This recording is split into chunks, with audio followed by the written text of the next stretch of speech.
अस्सलामु अलैकुम as voice के मुअज़्ज़िज़ दोस्तों, उम्मीद करता हूँ आप खैरियत से होंगे। नाज़रीन इकराम, क़यामत की रोज़ एक सांप दोज़ख से निकलेगा जिसका नाम जरीस है।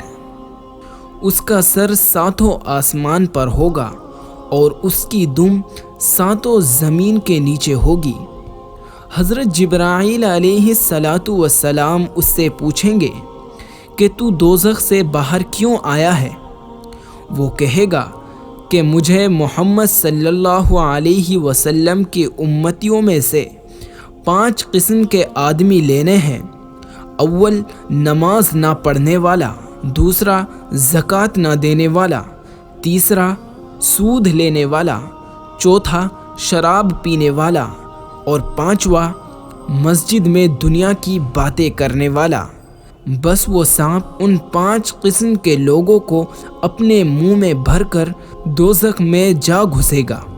नाज़रीन इकराम, दोज़ख साल में सिर्फ 2 सांसें लेती है, एक गर्म एक ठंडी। जब दुनिया में गर्मी और सर्दी होती है तो ये उसी की ही वजह है। अल्लाह ताला हम सबको इन 5 बुराइयों से बचाए रखे। आमीन।